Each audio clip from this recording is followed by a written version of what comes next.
Firefighters refuse to rescue a black boy left in a burning house.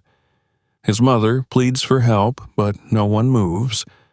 Then the father decides to take a desperate step that shocks everyone. Subscribe so you don't miss new stories, and write in the comments where you're watching this from. The Wilson family home was alive with warmth that evening. The aroma of baked sweet potatoes and cornbread lingered in the air as Lizzie Wilson, her curly hair pinned back in a scarf, helped her 8-year-old son Jaden with his math homework at the dining table. Jaden frowned at the equations, his pencil tapping against the edge of the table in a steady rhythm. "I don't get it, Mom," Jaden said, looking up at her with wide, dark eyes that mirrored her own. "Why do I need to know fractions?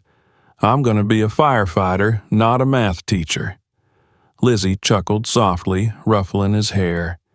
"Even firefighters need math, baby. How else are you going to calculate how much water to spray on a fire?" That made Jaden pause.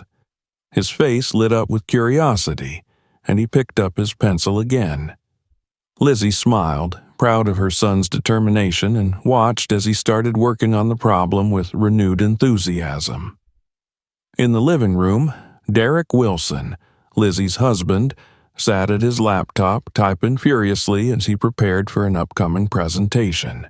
As the regional director of a major logistics firm, his job often demanded long hours. But tonight, he made sure to pause and glance at his family, a soft smile tugging at his lips. "Jaden," Derek called out, "didn't you say you wanted to build a treehouse this weekend? Better get that homework done, or your mom will have us both in trouble." Jaden laughed, his face lighting up. The sound filled the room, warm and infectious. Lizzie shook her head with mock disapproval, but couldn't hide her grin. Outside, the sun dipped below the horizon, casting the neighborhood in soft shadows. The Wilsons lived in a modest but comfortable home in a predominantly black neighborhood, a place where everyone knew each other. The evening felt safe, secure, a reflection of the life Derek and Lizzie had worked so hard to build for their family. The night grew still as the family retired to their rooms. Lizzie tucked Jaden into bed, smoothing his blanket over his small frame. "Good night, my little firefighter," she whispered, kissing his forehead. "Good night, Mom," he murmured sleepily. Hours later, Lizzie stirred awake. At first, she couldn't pinpoint why her chest felt tight, why the air seemed heavier. Then she smelled it, sharp and acrid like burnt wood. Sitting up, her heart raced as she looked around the dark room. The faint orange glow under the bedroom door confirmed her worst fear. "Derek!" she screamed, shaking her husband awake. "The house is on fire!" Derek bolted upright, the urgency in her voice snapping him into action. They scrambled out of bed, coughing as smoke seeped into the room. Derek grabbed Lizzie's hand, pulling her toward the door. But just as they reached the hallway, Lizzie froze. "Jaden!" she gasped. "He's still in his room!" "I'll get him," Derek shouted, but Lizzie held him back. "No, we both." A sudden explosion below them rocked the house, the sound deafening. Flames roared louder, the heat intensifying. Derek pushed Lizzie toward the stairs. "Go outside. Call 911. I'll get him." Lizzie hesitated, her feet rooted in place as fear and maternal instinct clashed.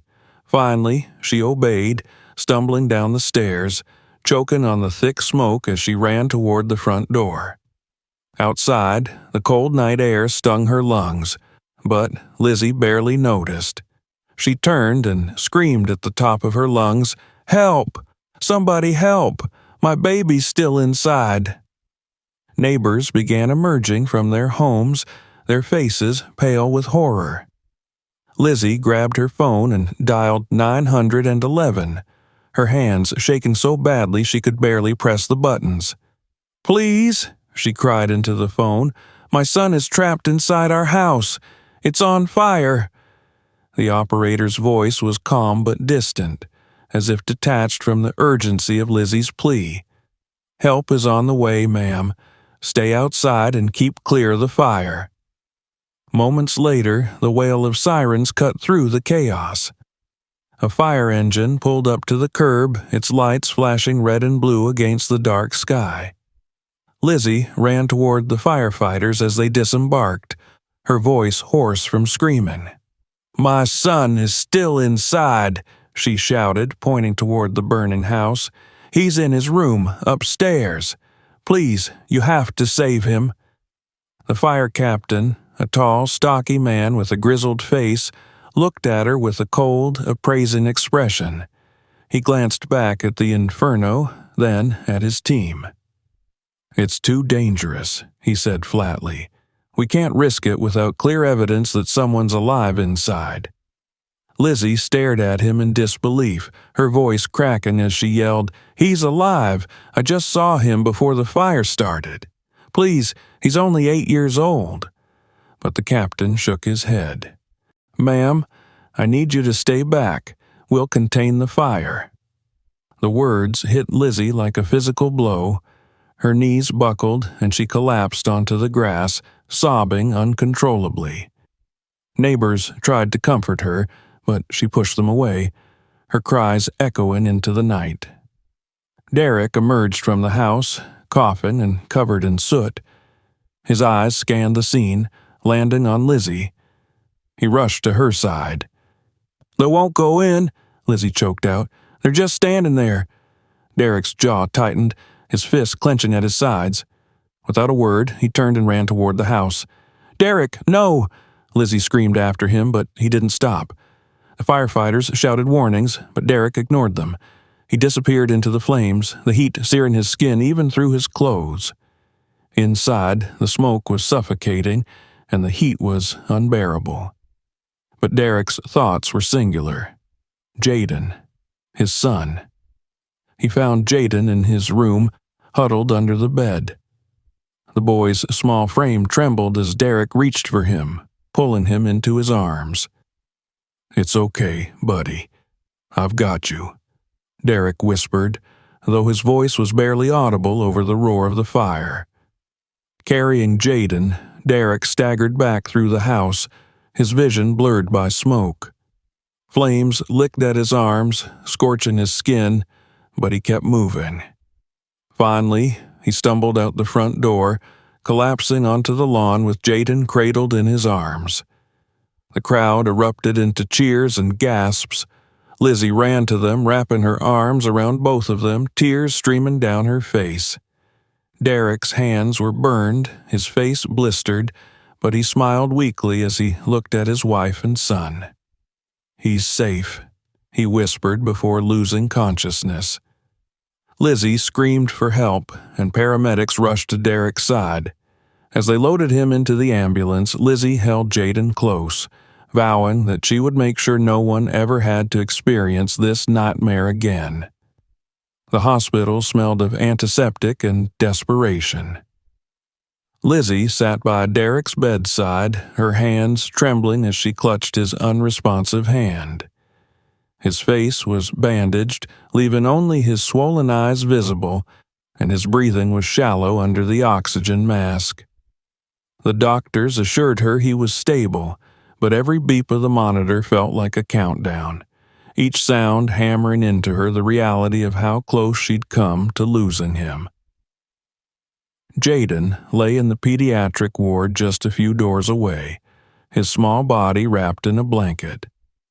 He hadn't spoken since the fire, staring at the ceiling with a hollow gaze that tore Lizzie apart. He was physically unharmed aside from minor smoke inhalation, but his silence screamed of a trauma that no parent could easily mend.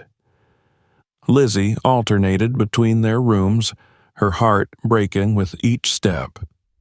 By the time the sun rose, she sat in the corridor between them, feeling helpless and consumed by rage.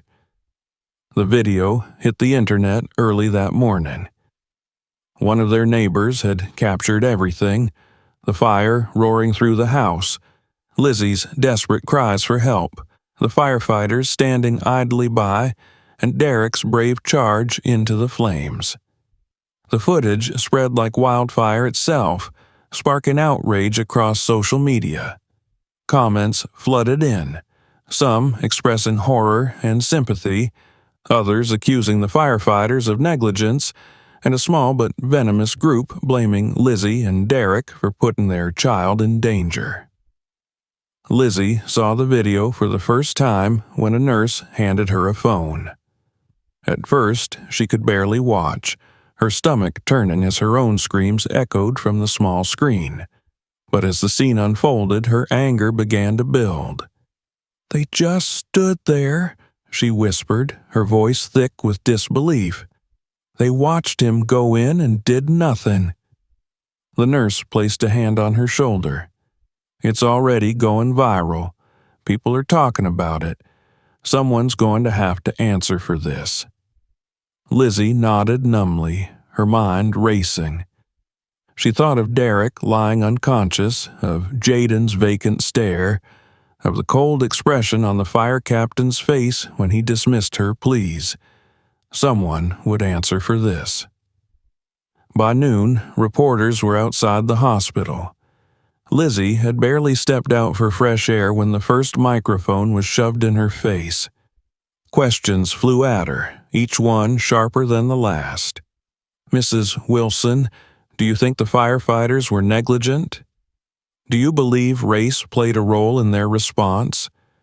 What do you want to say to the people defending their actions?" Lizzie froze, her heart pounding. Her instinct was to retreat, to shield herself from the prying eyes and cameras. But then she thought of Derek, his blistered hands clutching Jaden as he collapsed on the lawn. She thought of Jaden's dream of becoming a firefighter, now tainted by the inaction of those he had once idolized. Straightening her back, she looked directly into the nearest camera. "They let my husband risk his life because they didn't think my son's life was worth saving," she said, her voice steady despite the tears in her eyes. "If they had done their jobs, my family wouldn't be in this hospital right now." The reporters erupted, their questions overlapping as Lizzie turned and walked back inside. She didn't wait to see how the footage would be edited or what the headlines would say. She had spoken her truth, and she knew it would resonate. The video of Lizzie's statement only amplified the controversy. News outlets across the country picked up the story, replaying the footage of the fire alongside her tearful words.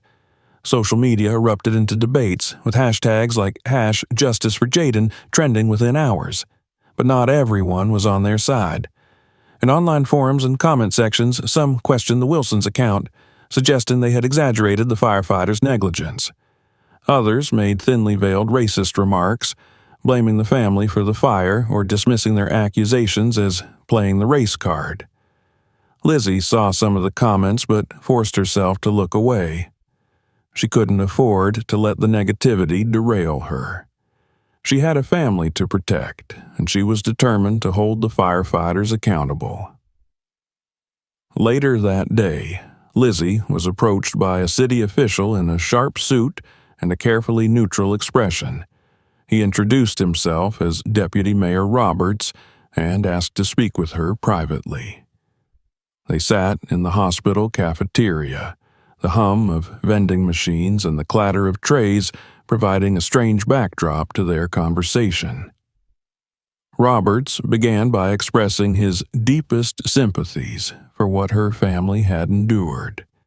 He spoke in vague platitudes about the importance of community trust and the bravery of first responders. Then he got to the point. "The city is prepared to offer your family a settlement," he said, sliding a folder across the table. "A gesture of goodwill to help cover medical expenses and repair your home." Lizzie didn't open the folder. "And what about the firefighters?" she asked, her voice cold. Roberts hesitated. The department is conducting an internal review. We'll take appropriate action if any wrongdoing is found." Lizzie's jaw tightened. "Appropriate action? My husband almost died because they stood there and did nothing. What does appropriate mean in this case?" Roberts leaned forward, lowering his voice.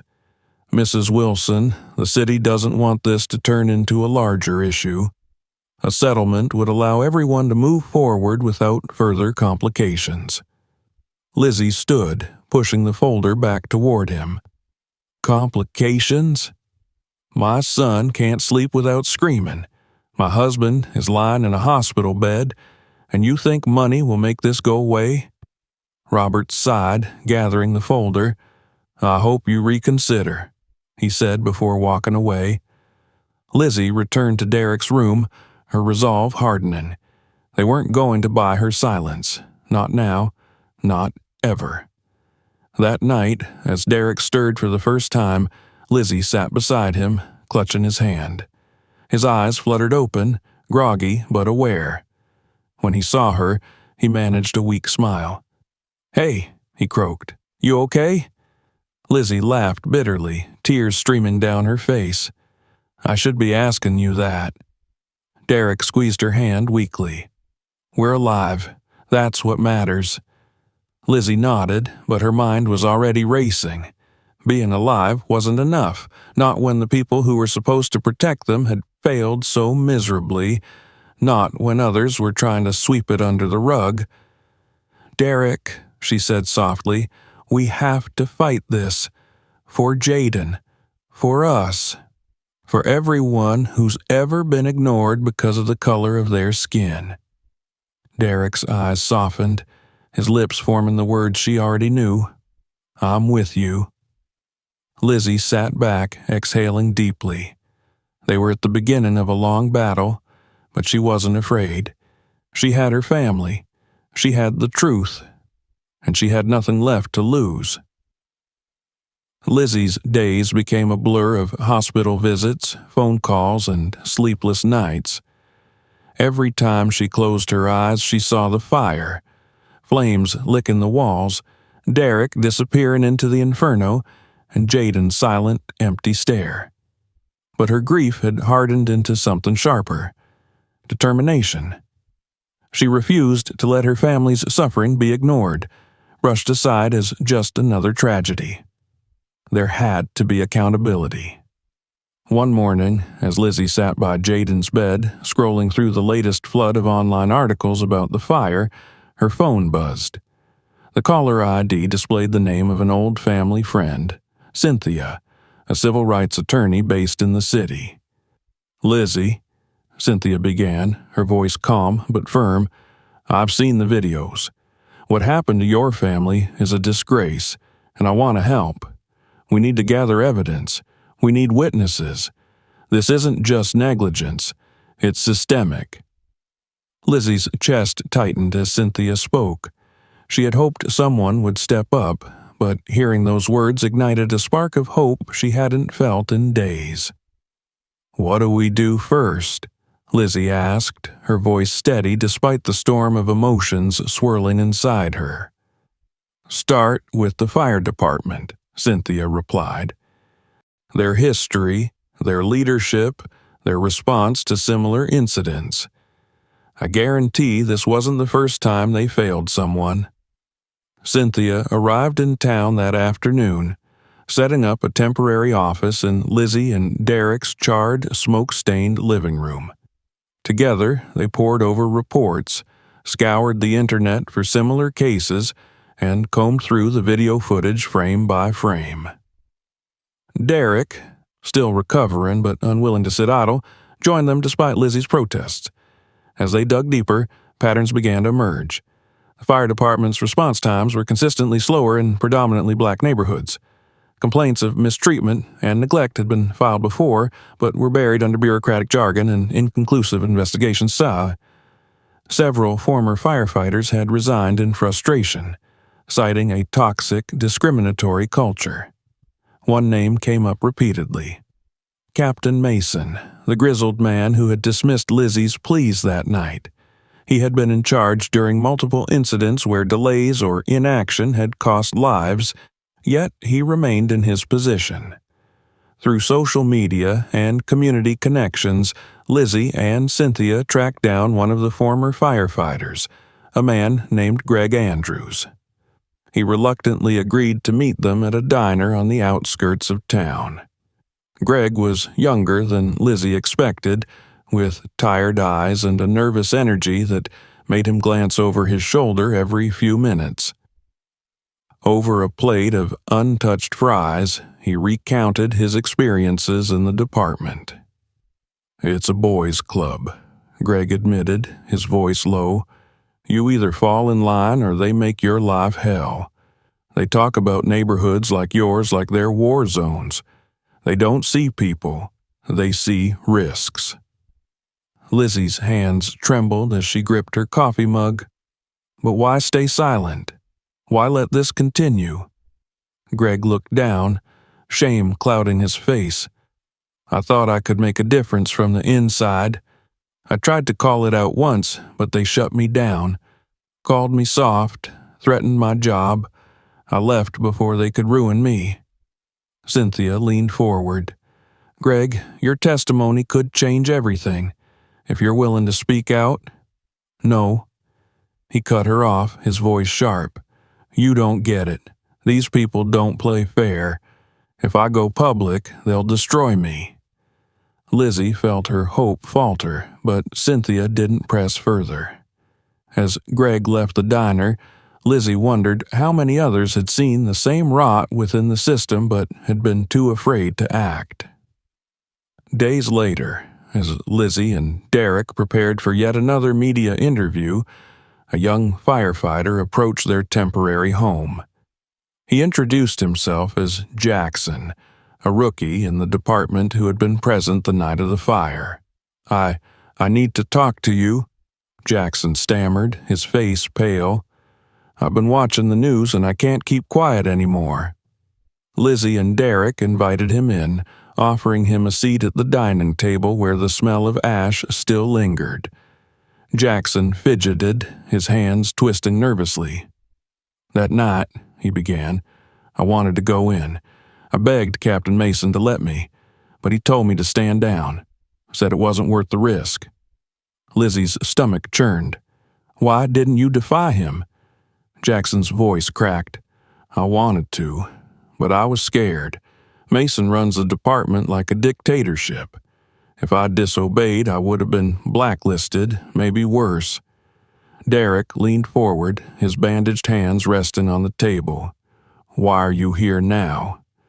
Jackson met his gaze, his voice steadying. "Because it was wrong, and because I can't live with myself if I stay silent."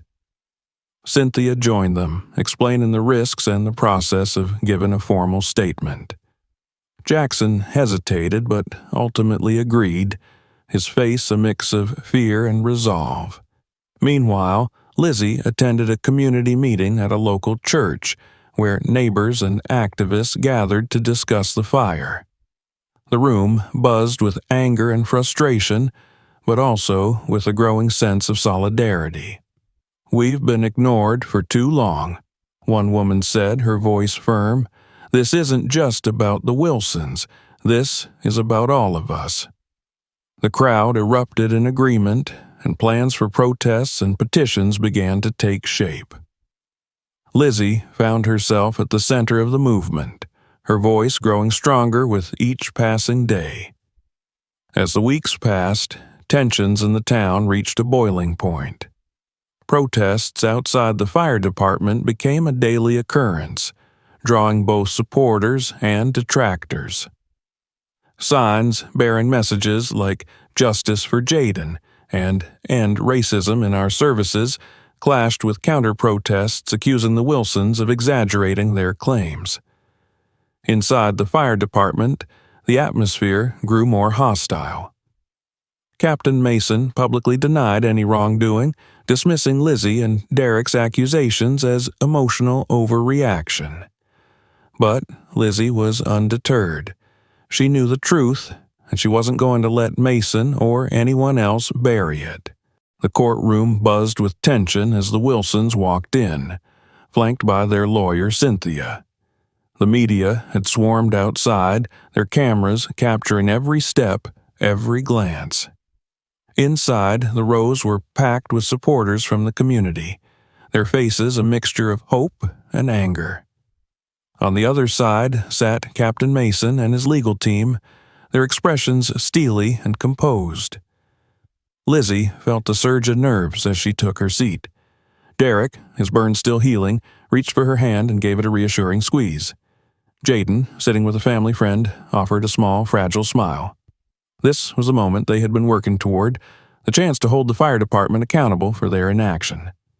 The judge entered, and the room fell silent. The trial began. The fire department's lawyer, a tall woman with sharp features, opened with a carefully crafted statement. She painted the firefighters as heroes who had done their best under dangerous circumstances, emphasizing the unpredictability of fires and the need for caution. While we sympathize deeply with the Wilson family, she concluded, we must also recognize that our first responders face split-second decisions under life-threatening conditions. To cast blame without understanding the complexities of their role would be a grave injustice. Lizzie clenched her fists under the table. She wanted to shout, to remind everyone that it hadn't been a split-second decision. They had stood there, motionless, while Derek risked his life. Cynthia's opening statement was powerful and concise. She spoke of the systemic issues within the fire department, highlighting their repeated failures in predominantly black neighborhoods. She promised to prove that the Wilsons' tragedy was not an isolated incident but part of a larger pattern of neglect and discrimination. The first witnesses were firefighters who had been on duty that night. Under questioning, they described the fire in technical terms, emphasizing its ferocity and the risks involved. But when Cynthia cross-examined them, cracks began to show. "Did you see Mr. Wilson enter the house?" Cynthia asked one of the firefighters. "Yes," he admitted reluctantly. "And what did your team do when you saw him go inside?" We assessed the situation." "Assessed," Cynthia repeated, her voice cool, "while he ran into a burning building to save his son. Is that correct?" The firefighter shifted uncomfortably. "We couldn't be sure it was safe." "But it was safe enough for him?" Cynthia pressed. The firefighter hesitated, his silence louder than any answer. Captain Mason took the stand next. His demeanor was calm, almost smug, as he answered questions about his leadership and decision-making. "I stand by my actions," he said firmly. "My priority is the safety of my team. Without clear evidence that someone was alive inside, entering that building would have been reckless." Cynthia didn't miss a beat. And the pleas of a mother screaming that her son was inside, those didn't count as evidence? Mason's jaw tightened. "We have protocols for a reason." "Protocols," Cynthia echoed. "Protocols that seem to fail consistently in certain neighborhoods.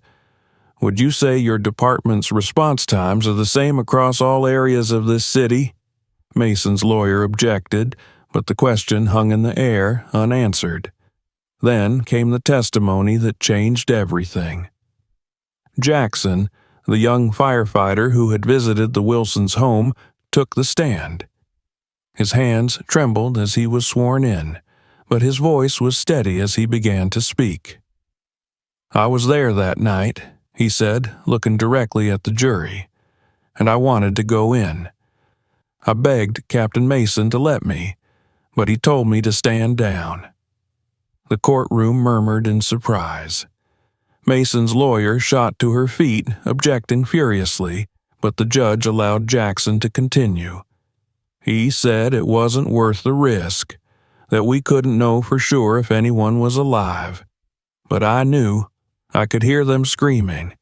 I'll never forget that sound." Tears filled Lizzie's eyes as Jackson described the moment Derek ran into the house, how he had watched helplessly, knowing it was wrong but too afraid to act. Cynthia leaned forward. "Why are you telling us this now, Mr. Jackson?" Jackson swallowed hard. "Because it's the truth, and because I couldn't live with myself if I stayed silent." The final blow came when Cynthia presented evidence of previous incidents under Mason's leadership. Reports of delayed response, dismissive attitudes, and biased decision-making painted a damning picture of a department steeped in systemic failures. As the trial stretched on, the public's interest grew. Protests outside the courthouse swelled, with community leaders demanding not just justice for the Wilsons, but sweeping reforms in the fire department. The pressure mounted on city officials, who began to distance themselves from Mason and his team. When it was Lizzie's turn to testify, she spoke with raw emotion, recounting the horror of that night. The smoke, the heat, the sight of her husband carrying their son out of the flames while the firefighters stood by. "I trusted them to save my family," she said, her voice breaking, "but they didn't, and I want to make sure no one else has to go through what we did." Derek's testimony was equally powerful. He described the fear he felt as he entered the burning house, the agony of the flames against his skin, and the relief when he finally found Jaden. But his words carried a quiet strength as he looked directly at the jury. "I didn't think about my own life," he said. "All I cared about was saving my son, and if I could do it, so could they." As the trial drew to a close, the tension in the courtroom was palpable. Cynthia delivered a searing closing argument, reminding the jury that the case was about more than one family. It was about accountability, justice, and the right to be treated with dignity, regardless of race. The fire department's lawyer tried to frame the Wilsons as emotional and unreasonable, but the evidence was overwhelming. The jury deliberated for hours, the entire city holding its breath as they awaited the verdict. Finally, the jury returned. The foreman's voice rang out. "We find the defendants guilty of negligence and discriminatory practices." Lizzie's heart surged with relief as the courtroom erupted. She turned to Derek, tears streaming down her face, and he pulled her into a tight embrace. Outside, the crowd cheered as news of the verdict spread. Lizzie looked at Jaden, who finally smiled, a real, unguarded smile that melted her heart. This was only the beginning. The fight wasn't over, but for the first time, it felt winnable. The city streets were alive with a surge of energy, a mixture of hope and anger that had been building for weeks. The courthouse steps, once a quiet space for pedestrians, were now a focal point for protests, signs with bold messages like "Justice for Jaden" and "No fire without accountability" waved in the air. Crowds chanted, their voices a united roar demanding change. Lizzie stood at the edge of the crowd, Derek by her side. Though his burns were healing, the scars, both physical and emotional, were a constant reminder of the night that had changed everything. Jaden clung to Lizzie's hand, his eyes wide as he took in the scene. It was overwhelming, but Lizzie wanted him to see it, to understand that their fight wasn't just for them. It was for everyone who had been ignored, dismissed, or left behind. Inside City Hall, the atmosphere was tense. City officials sat in a semicircle, their faces tight with concern as the protest echoed through the walls. Lizzie and Derek were there to meet with the mayor, accompanied by Cynthia and a small group of community leaders.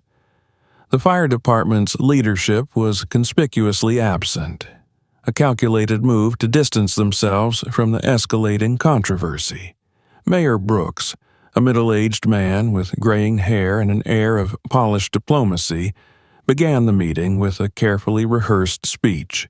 He expressed deep regret over the events that had transpired and assured the group that the city was committed to meaningful reform. Lizzie's patience was already wearing thin. "With all due respect, Mayor," she interrupted, "we've heard promises before. What we need are actions, not words." The room fell silent. Lizzie's voice, steady and clear, carried the weight of her determination. Derek nodded in agreement, his hand resting on hers for support. Cynthia seized the moment, presenting a list of demands on behalf of the community.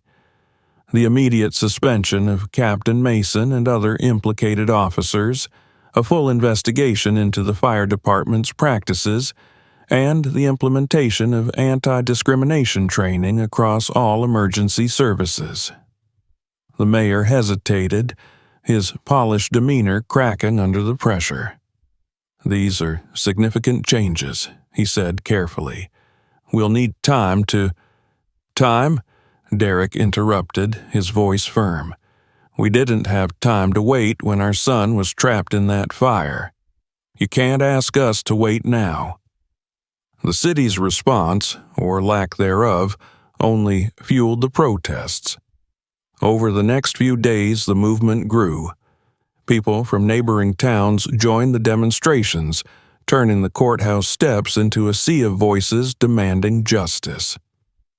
The fire department became a symbol of broader systemic failures, with activists linking their inaction to wider patterns of racial discrimination in emergency services.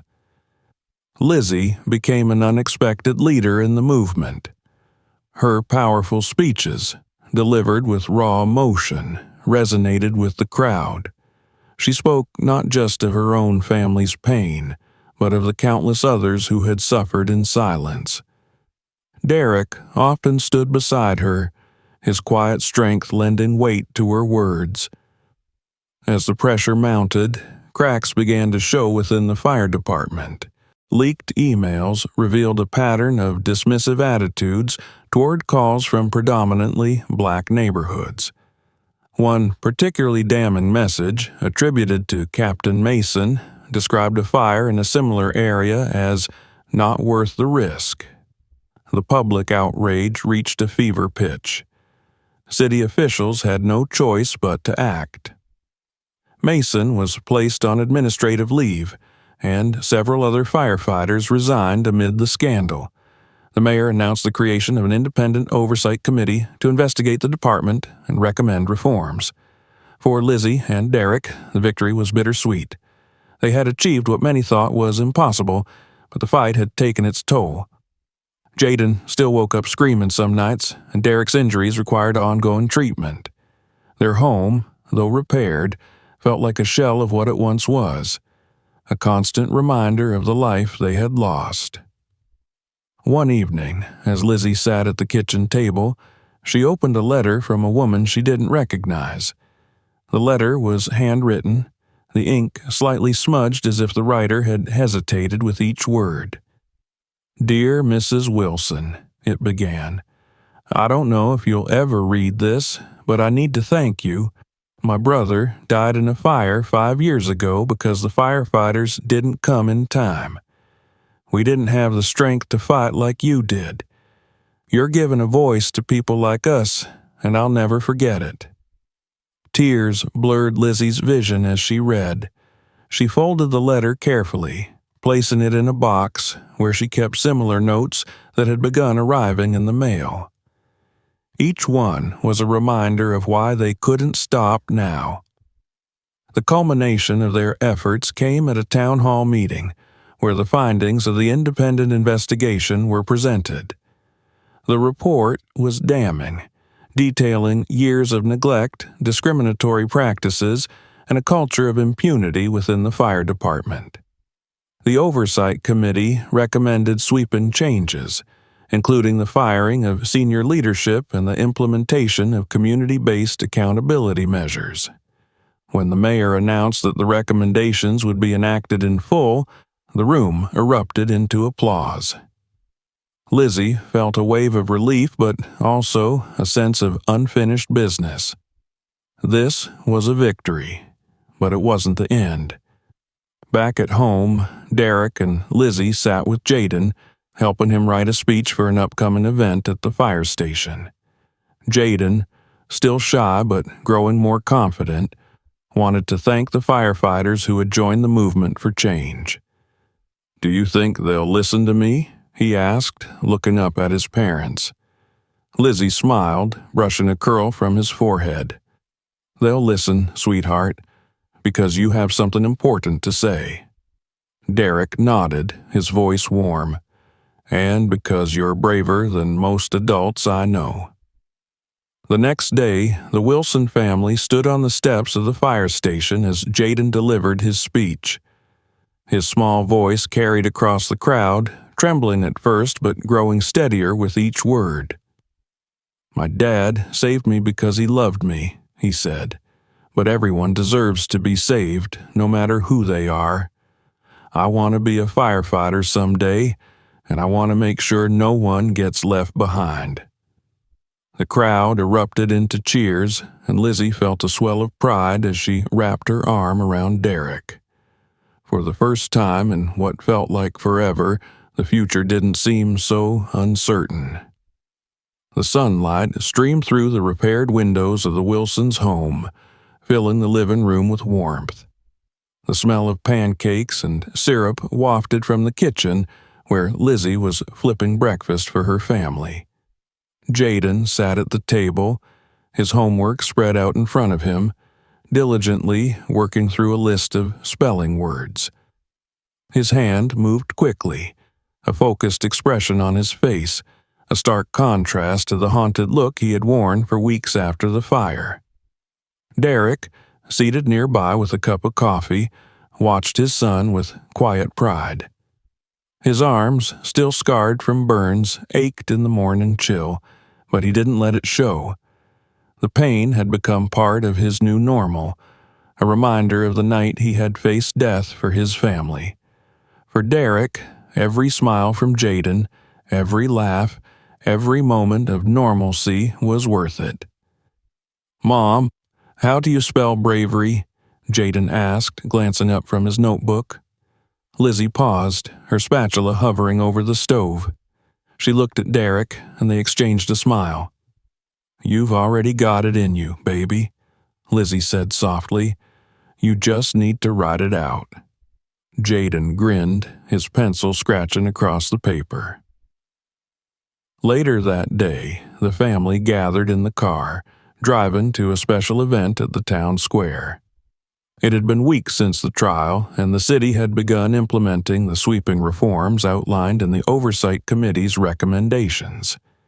Captain Mason had been officially dismissed, and new leadership had taken over the fire department, promising to rebuild trust with the community. As they approached the square, Jaden leaned forward in his seat, his eyes widening at the sight of the crowd. Hundreds of people had gathered for the dedication of a new fire station, a symbol of the city's commitment to change.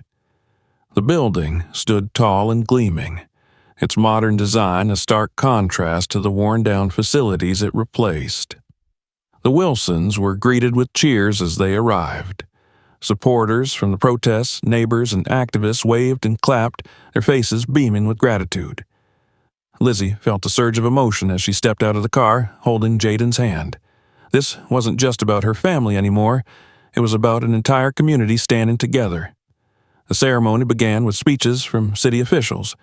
The new fire chief, a woman named Angela Morales, spoke passionately about the department's new direction.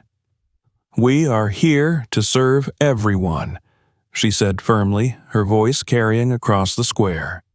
"Every life matters, every call matters, and we will prove that through our actions." Lizzie listened, nodding in agreement.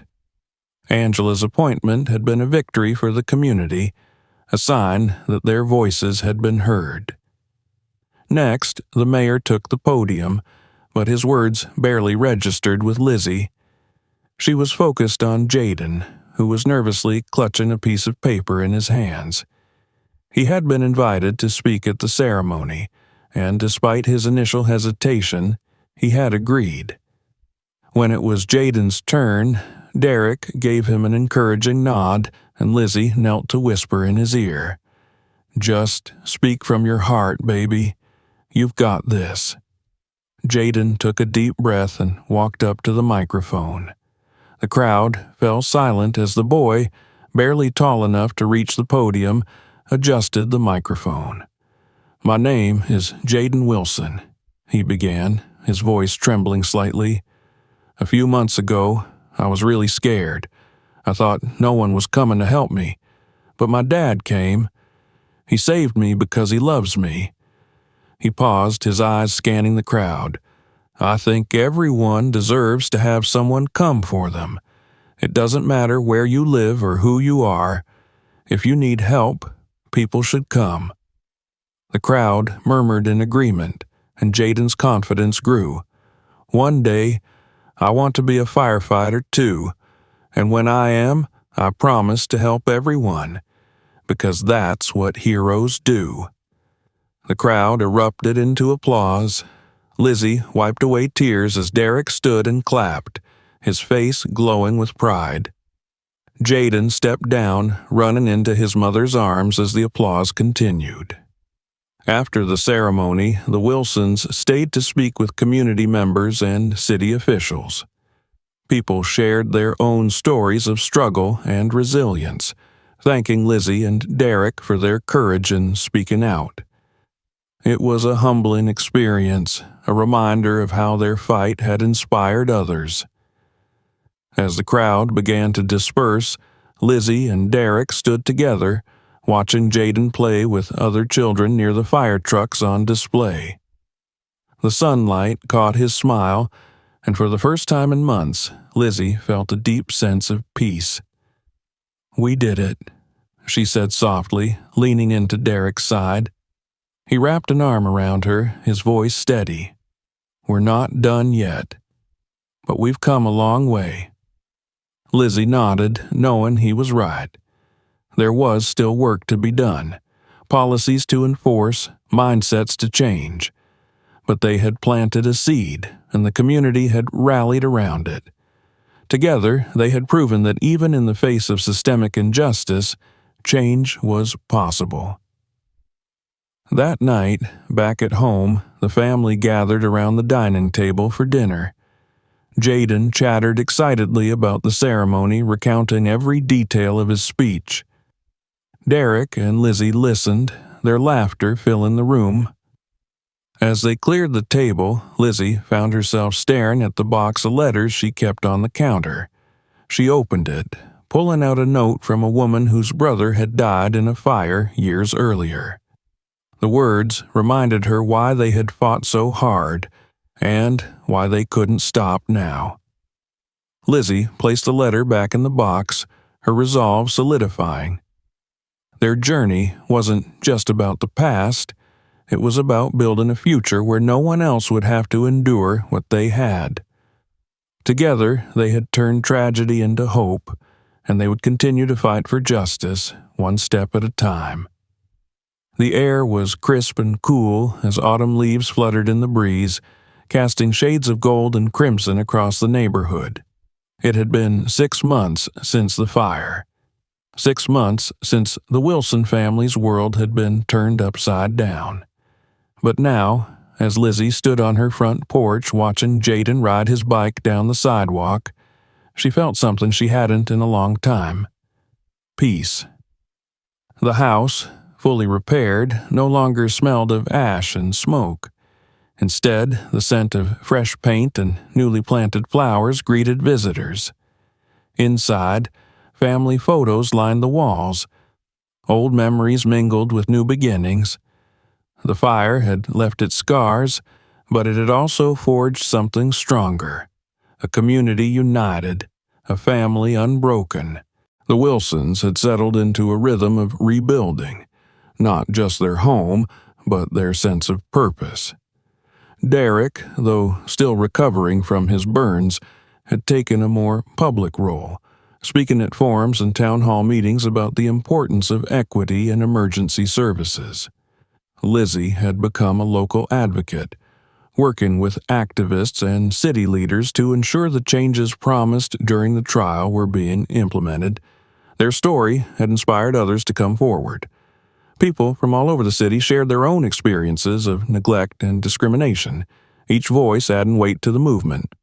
The fire department, under its new leadership, had made visible strides, hiring more diverse personnel and adopting rigorous anti-discrimination training. Jaden, too, had found his voice. At school, he was writing a report about what it meant to be a hero. "It's not just about being brave," he had told Lizzie one evening. "It's about caring for people, even when it's hard." Lizzie had smiled, her heart swelling with pride. "You've learned that better than most grown-ups, sweetheart." On this particular evening, the family was preparing for a community gathering at the park, a celebration of progress and resilience. Lizzie packed a picnic basket while Derek helped Jaden tie his shoes. The air buzzed with anticipation. This wasn't just any event. It was a moment to reflect on how far they had come and to look ahead to what was still possible. When they arrived at the park, they were greeted by a vibrant scene. Neighbors and friends filled the space, some chatting around picnic tables, others watching children play on the swings. A small stage had been set up near the gazebo, and a banner stretched across it read, "Together we rise." As Lizzie and Derek made their way through the crowd, they were stopped constantly. Handshakes, hugs, and words of gratitude flowed freely. It was overwhelming, but deeply affirming. People recognized them not just as the family who had suffered, but as the ones who had fought back and sparked change. The event began with speeches from community leaders and city officials. Angela Morales, the new fire chief, took the stage and spoke with passion about the department's transformation. "We're not perfect," she admitted, "but we are committed to earning back the trust of this community. Because every life matters, and no one should ever feel abandoned in their time of need." Her words were met with applause, but it was the next speaker who brought the crowd to their feet. Jaden, small but confident, climbed onto the stage with a folded piece of paper in his hands. Derek and Lizzie stood in the crowd, their hearts pounding with pride as their son faced the audience. "I want to thank everyone for being here," Jaden began, his voice steady. "A lot of people helped my family after the fire, and I'll never forget that. But I also know there are still people who need help, who feel like no one's listening to them." He paused, unfolding his paper. "I wrote something to remind us all about what we can do together." Jaden read aloud a short poem he had written. "When the fire burns, we stand as one. Through smoke and ash, we'll find the sun. No voice too small, no hand unseen. Together we rise, together we dream." The crowd erupted into applause. Lizzie wiped away tears as Derek wrapped an arm around her. Their son, once silenced by fear, had found his strength. He had become a symbol of hope for a community that had endured so much. As the sun dipped below the horizon, casting the park in a warm golden glow, Lizzie looked around at the faces surrounding her. This was more than a gathering. It was a testament to the power of resilience and solidarity. The fire had taken so much from them, but it had also ignited something greater: a movement, a family, a future. Derek leaned over, his voice low and steady. "We've come a long way, haven't we?" Lizzie nodded, her gaze fixed on Jaden as he played tag with the other children. "We have, and we're just getting started." Together, they stood hand in hand, watching as the first stars appeared in the night sky. For the Wilson family, this was more than an ending. It was the beginning of a brighter, stronger tomorrow. Thank you for watching this story to the end. If you enjoyed it, don't forget to subscribe to the channel so you don't miss new videos. Share this video with your friends. Maybe it will inspire someone else. And be sure to check out our channel for other stories that might hook you. See you in the next video.